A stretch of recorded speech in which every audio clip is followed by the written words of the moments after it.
Hey there, welcome back to the Tango Simplified Learning series. If this is your first time with me, I am Elizaveta, and I post weekly lessons that help you refine your tango. Today's topic comes from a question I received from one of my subscribers about how I categorize different tango moves to construct my dance. I know this is actually very challenging, especially at the beginning when you're learning a lot of different vocabulary, and it feels like each exists separately in your mind. So when you're dancing, you're sort of going through the Rolodex of the different figures you might know, but then that might start feeling repetitive and boring to you, so you might feel that desire to break out of that box. This is how I felt, and so I'm going to share with you some of my tools that I developed to get myself to be more creative, and hopefully they will also be useful to you. If at the end of this lesson you feel like you need more guidance, I invite you to check out my online program called I'm So Tango Online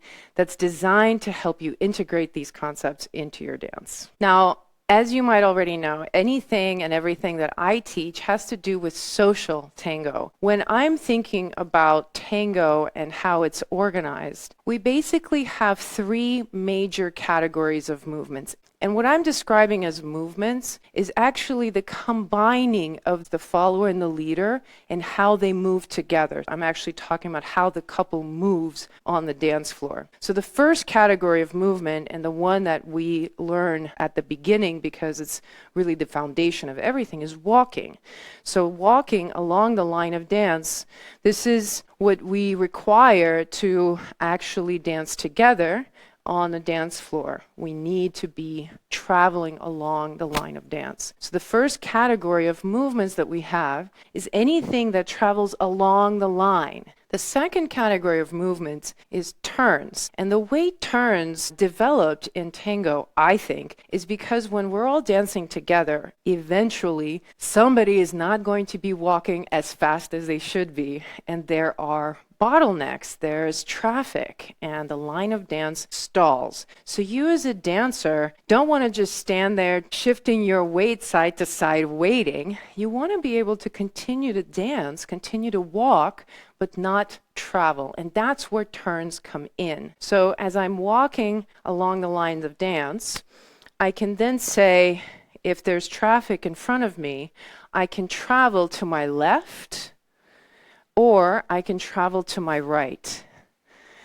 And there's different movements that allow you for this. So turns that you lead the follower to do to your left or to your right, or steps that you make around your partner as a leader to their left or to their right. But it's sort of a circular shape. It's a vortex of sorts that you create with your partner. So a lot of times what we do is we walk, then we do a few figures that turn the partners around each other, that give us a little bit of time, and then we continue to walk. The walking is really the big reset. It's the thing that kind of grounds all of us back to the floor on the line of dance. Now, the third and most complex group of movements, the ones that most performances will feature because they look so interesting and they require a lot of skills when it comes to navigation and understanding the mechanics of the figures,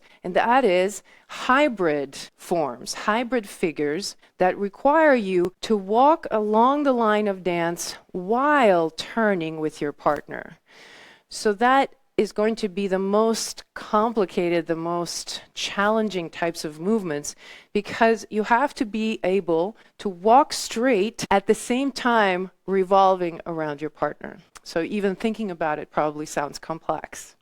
But for you, the good news is that on the social dance floor, that third category of movement very rarely comes into play. It might a little bit if you have a lot of floor space, if you have a partner who is very experienced and can follow or lead these movements. But 90% of the dance that you'll do on the social dance floor is not really going to engage with those category 3 movements. So what you'll see on the social dance floor, if you just observe the couples and how they move, is you'll see them walking and you'll see them turning either to the left or to the right and then continuing to walk. Now, what dancers basically do when you've been dancing for a little while is you have a series of figures that you learn at the beginning, and they sort of become your bread and butter of your dance most of the times. And then you might add some other figures as you grow, but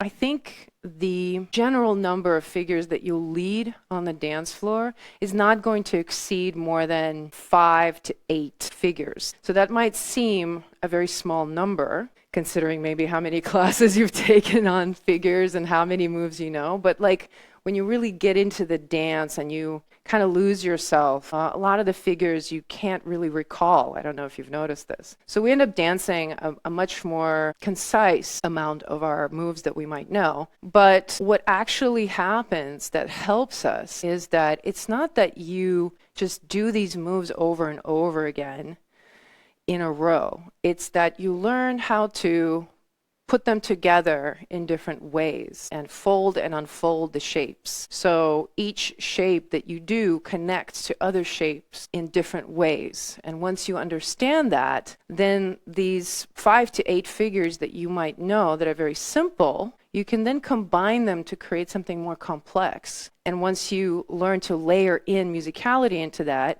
suddenly you actually have a very sophisticated dance that's not really demanding of you in terms of knowing a lot of vocabulary. So what I'm going to demo for you is the foundational vocabulary that I teach all of my beginners. I also have tutorials on my channel dedicated to each one of these moves, so look them up if you're curious. But there's basically 4 very basic movements that I end up doing a lot on the dance floor. And these movements allow for 2 main things. Number 1, it allows you to continue to move along the dance floor, which is number 1 priority. And number 2, it gives you the ability to be creative and feel like you're actually dancing and expressing yourself very quickly without having to learn a lot. Okay, so this is like the most essential, the most basic skeletal form of tango that you need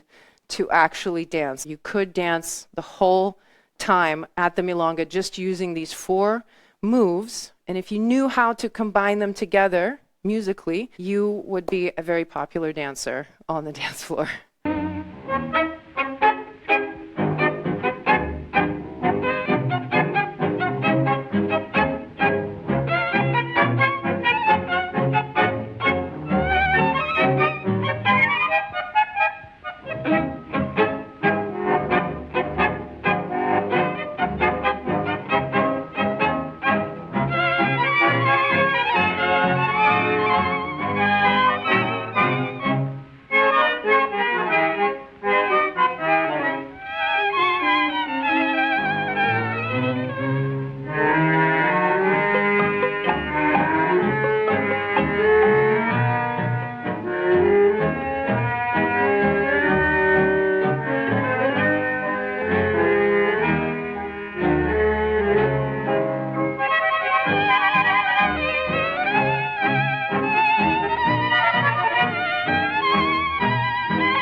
Por tu estampa, sos el malevo mentado de Lampa, sos el más taura entre todos los tauras, sos el mismo ventarrón. ¿Quién te iguala por tu rango en las canyengues quebradas del tango, en las conquistas de los corazones, si se da la ocasión? So what's cool about these movements is that they all start with the left foot forward. And because of that, any time that your left foot is forward, it's an initiation point for any of these moves. So let's say that I'm leading left turn, which would be left foot forward, right foot back and open to the side. I transfer my weight to my right foot, and now my left foot is free. So I could lead another left turn, or I could lead ocho cortado. So when you are thinking about how to put these movements together, what's great about this foundational vocabulary is that it's easy to remember that whenever the left foot is forward, it's an initiation point for all of these different movements. Now, if you were to do the same move over and over again, it might get boring to your partner very quickly, right? So if I go left turn to the left, and then another left turn to the left, and another left turn to the left, that might feel redundant no matter how well you execute the figure and no matter how musical it is, perhaps. However, if you just create a little bit of variety of the direction, so don't think about it in terms of variety of figures, but a variety of direction for the follower, that's where it becomes interesting. So just by me creating the opposite sensation, the opposite direction in the follower, I can use the same figure a lot more frequently without it getting boring. So for example, if I did a left turn, and then now I did an ocho cortado here and came back here, now I could do a left turn again. It would not feel boring to the follower. So it's a very interesting aspect of tango that we don't think much about, that what followers in the follower role, what's interesting, what's fun to feel is the variation in directions. I'm going to give you a couple of other reminders that will help you not get stuck and keep using these shapes as fuel for other things to come up and create your own vocabulary rather than sticking to just that. So number one is that when you're doing these figures, if you as a leader especially focus on the direction that you're going rather than the figure itself, a lot of times the figures will arise in response to that purpose, to that intention. And I say that because a lot of times people get hung up on the figure itself and suddenly you get lost and you're like, oh, right turn, and I need to do this, or where does my foot go? And suddenly our awareness is all about here. But if you say to yourself, what am I doing? Where am I going? I'm going to the right. I need to be going to the right. So become aware of your head, your eyes. Where are you facing? Where are you needing to go? Making it more about where is the destination rather than how you're going to get it. And by magic, your body will remember how to do a certain figure. So that's number one. And number two, don't get attached to any particular timing of the steps. When we first learn these particular turns, the right turn, the left turn, I usually teach that the first step, the left foot forward, can be done in slow, slow. So that first step can be done in slow timing, or you can do it as a rebound. You can do quick, quick, slow. And then very quickly, everyone starts just doing the rebound as a default. So they're always going rebound side or rebound back for the right turn. So suddenly you are now doing it the same way each time, and it's always the rebound. Ocho cortado is another example of that figure that does that to us. It's always quick, quick, slow, quick, quick, slow. Very rarely do I dance with someone who will actually lead a different timing for ocho cortado, which is totally allowed. You can do either slow or quick or combination of these timings as you wish. But the standard, the basic, a lot of times ends up being kind of built into us, and then we have a hard time breaking out of it. So I hope this was helpful. Let me know what other questions you might have. You can post them in the comments or send me a DM on Instagram at I'm So Tango. And if you feel like you need more guidance and help to integrate these concepts into your dance more thoroughly, check out my I'm So Tango School online. The link is in the show notes. I will see you next week on Saturday. Until then, ciao.